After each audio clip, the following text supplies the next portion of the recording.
అందరికీ నమస్కారం. నా పేరు భవ్యాక్షిత. నేను ఇలా ఉన్నానంటే అంతా మా పేరెంట్స్ కారణం వల్లే.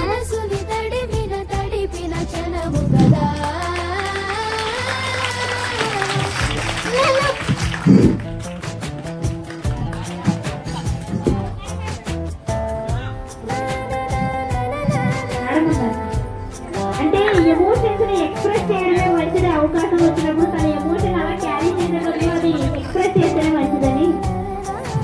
బట్ అది బాధతో కన్నీరు కాదు కాబట్టి మేము దాన్ని యాక్సెప్ట్ చేస్తున్నాము.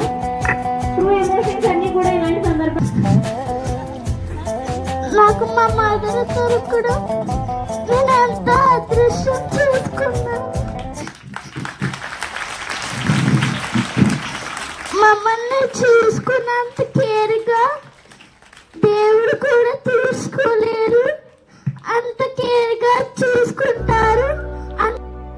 నా సూర్యుడివి, నా చంద్రుడివి, నా దేవుడివి నువ్వే.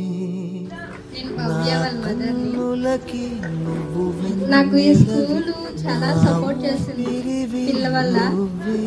భవ్యాక్షిత ప్రతి విషయంలో చాలా టాలెంటెడ్ గా ఉంటది. ఆ టాలెంట్ గుర్తు పెట్టింది ఈ సహస్ర విద్యానికేతన్ మణికంఠ సార్ గారు.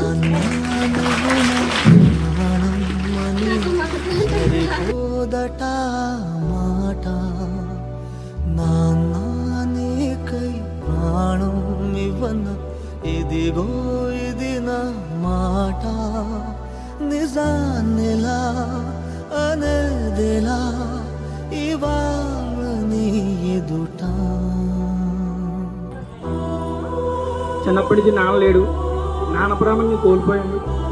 అలాగే నన్ను చిన్నప్పటి నుంచి మా అమ్మగారే పెంచారు. అలాగే మాకు గాడ్లోకి ఏంటంటే మా మిస్సెస్ కూడా వాళ్ళ నాన్న లేడు. వాళ్ళ అమ్మగారే పెంచారు చిన్నప్పటి నుంచి. కానీ దేవుడి దేవుళ్ళ తల్లిదండ్రులు అందరూ కూడా మీకు తల్లిదండ్రులు ఇచ్చారు. వాళ్ళని చూసుకొని వాళ్ళు మీరు పెట్టిన కష్టాన్ని మీరు ఎప్పుడు కూడా కింద పడకుండా వాళ్ళ బాధ ఇప్పుడు ఎవరన్నా చూస్తారు నడిచేటప్పుడు చూస్తున్నారు. వాళ్ళ నీరసంగా ఉన్నప్పుడు ముసలితనం అయ్యాక మంచం మీద ఉన్నాక చూసినట్టే గొప్పడు. నడిచేటప్పుడు ప్రతి ఒక్కరు చూస్తారు.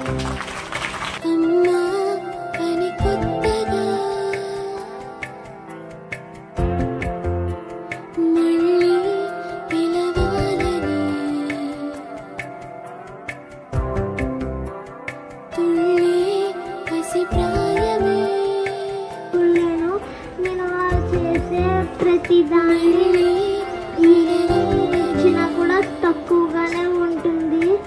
ఏమి ఇవ్వాలనుకున్నా కూడా అందుకే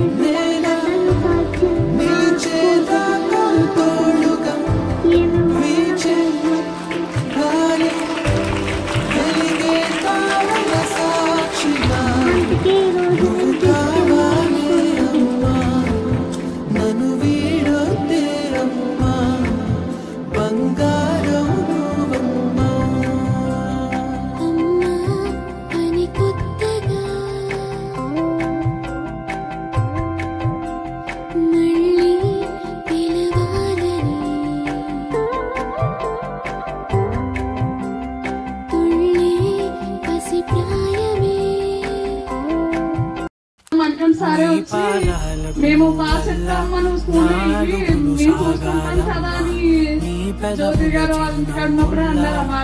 ఆ మాట చేశాను. చేసినందుకల్లా కూడా వాళ్ళు 1 year లో చాలా వరకు బాగానే చదివాడు. చదివాడు. అప్పుడే అనిపించింది ఏదేమైనా ఈ స్కూల్లోనే ఉంచాలని అప్పుడే అనుకున్నాను. కానీ మా నాన్నగారు లేకపోయినా కానీ అది వీటికి చూపించాలి. మా అమ్మ బాగా చదివించాలి, వాళ్ళు చదవాలి. చదివితేనే నేను చేసిన కూడా అర్థం ఉంటుంది.